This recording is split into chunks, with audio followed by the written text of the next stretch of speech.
Comment investir pendant les périodes de récession pour bien sûr gagner de l'argent ou pendant les périodes d'hyperinflation?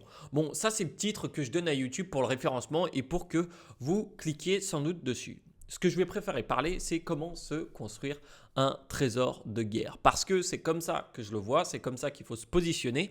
Et nous allons voir comment les personnes qui étaient avant nous, les plus grandes fortunes, se sont débrouillées pendant ces périodes-là et si on perd vraiment de l'argent pendant les périodes de récession. Salut à tous, c'est Antoine de Rousseau Les Bons Tuyaux. On est là pour automatiser ses investissements et surtout que nos investissements travaillent pour nous et gagnent de l'argent pour nous.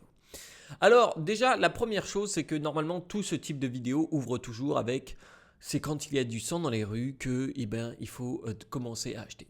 Et je me suis dit, on va commencer différemment parce que de toute façon, cette vidéo va être différente. Je ne vais pas te mettre plein de screenshots de toutes les actions qui sont en train de tomber. Ça ne m'intéresse pas plus que ça de te montrer ça. Je me suis dit que ça allait me prendre trop de temps pour pas grand-chose. On va par contre, se baser sur un autre proverbe. Décision facile, vie difficile. Décision difficile, vie facile. Eh oui.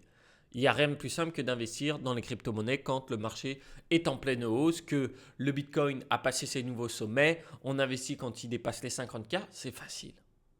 Après, ça devient difficile quand il tombe à 30 000.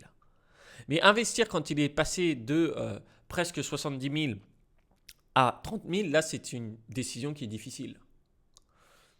Et pourtant, elle est plus facile que quand on a choisi d'investir à 50 000 ou 60 000. Et c'est ça qui est intéressant et c'est là-dessus qu'on va se concentrer. Pourquoi? Parce que si on regarde bien dans les plus grandes fortunes mondiales, tu sais, on va prendre Jeff Bezos, on va prendre Elon Musk, qui d'autre on pourrait prendre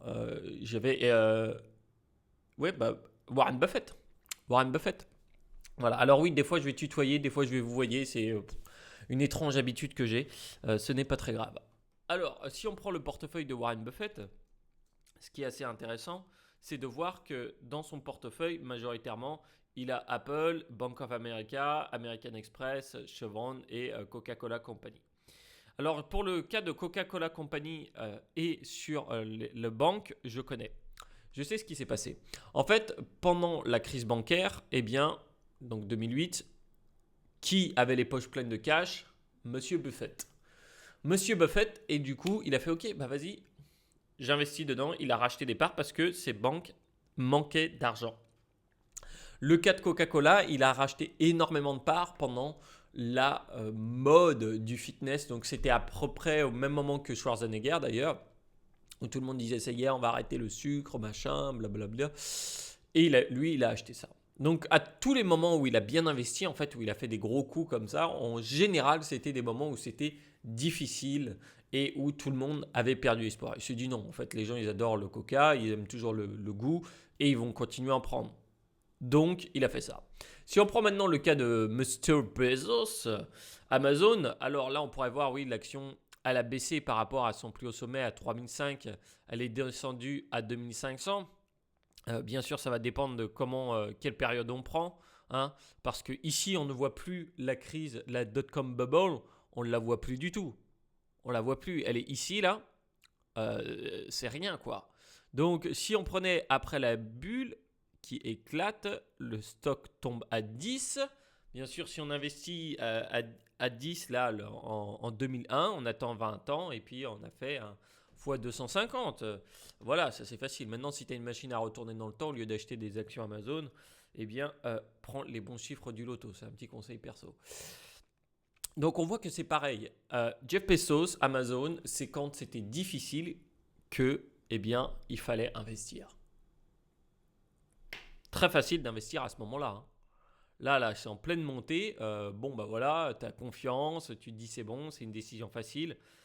Ça clapote et là, on a une chute. On va voir ce que ça va donner. On ne peut pas savoir exactement sur le long terme. Et justement, il y a un schéma qui va nous permettre de savoir quel impact il faut qu'on ait dans nos investissements et comment on veut le pousser. Elon Musk, un autre exemple. Elon Musk, pour rappel, à la base, il a fait fortune avec PayPal. PayPal, 1998, le lancement.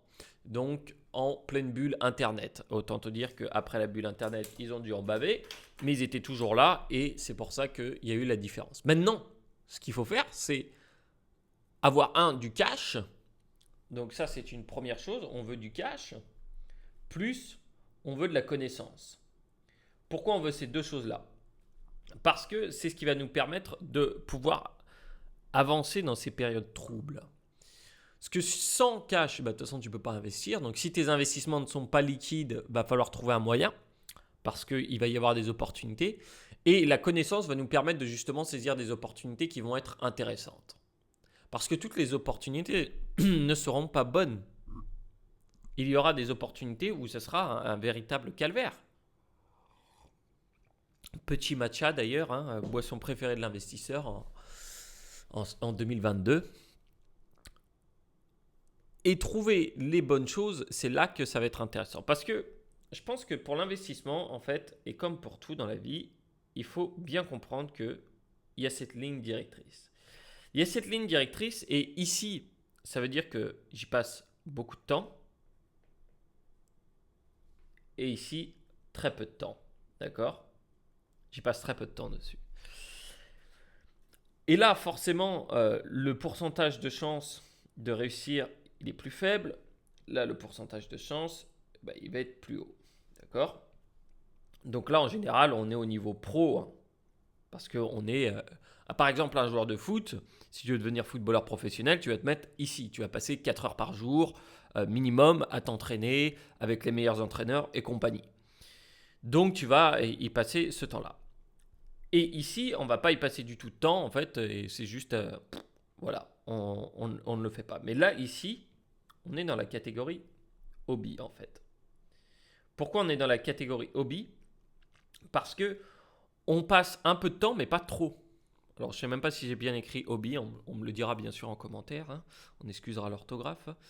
Pourquoi je dis ça ? Parce que un hobby, c'est quelque chose qui te coûte de l'argent et du temps. Mais ça te rend content. Tu es content après ça. Et le but de l'investissement, c'est pas d'être un hobby. L'investissement ne devrait jamais être un hobby. Parce que soit dans l'investissement, tu décides de passer à 4 heures par jour minimum et c'est dur et tu sais qu'il y a très peu de chances de réussite, soit tu décides de te mettre sur l'investissement plus passif et automatique. Parce que la stratégie long terme, elle va être ici. La stratégie OK, on va essayer de devenir trader et compagnie, tu peux. Honnêtement, le nombre de personnes qui arrivent, c'est infime. Et ça demande beaucoup de temps. Parce que dans les crypto-monnaies, tout le monde peut investir pendant 2-3 mois, pendant que ça monte, passer 2-3 heures par jour. Mais le truc, c'est que tu ne vas jamais pouvoir t'arrêter. Les crypto-monnaies ne vont pas s'arrêter pour toi. Le marché ne ferme jamais. Il est constamment ouvert. Il est constamment ouvert et du coup, il faut être constamment à avoir de l'attention dessus. C'est là que ça devient difficile. Et la bourse aussi, d'ailleurs, bon, elle n'est pas tout le temps ouverte, mais elle demande quand même quelque chose en investissement. Parce que la réalité des choses, c'est que faire un x10 en crypto-monnaie, c'est facile. C'est facile. Tu peux trouver une crypto qui va faire un x10. J'en ai fait. Le truc, c'est que de faire un x5 ou x10 sur l'entièreté de son capital, là, c'est différent. Et d'ailleurs, la stratégie qui est la plus utilisée par les investisseurs en crypto-monnaie pour gagner de l'argent, et dont peu de personnes ne parlent parce que ce n'est pas la stratégie qui va faire des views, tu te doutes bien, c'est d'investir sur le long terme. C'est d'y aller pour, voilà, il y a des baisses, il y a des hausses, il y a des baisses, il y a des hausses. Voilà, on rentre ici et on commence à sortir ici. C'est comme ça. Mais le marché et les outils vont vouloir te vendre... ils sont passés mon crayon. Ils vont vouloir te vendre, non, tu fais ça, tu fais ci, tu fais ça, tu fais ci. Parce que c'est comme ça.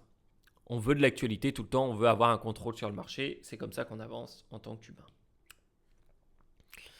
Donc les x5, x10, on peut les faire sur du court terme. Il faut aussi, bien sûr, réussir à s'en sortir. Du coup, quelle stratégie adopter pour se construire un trésor de guerre ? Je pense qu'il va falloir investir dans les bons secteurs.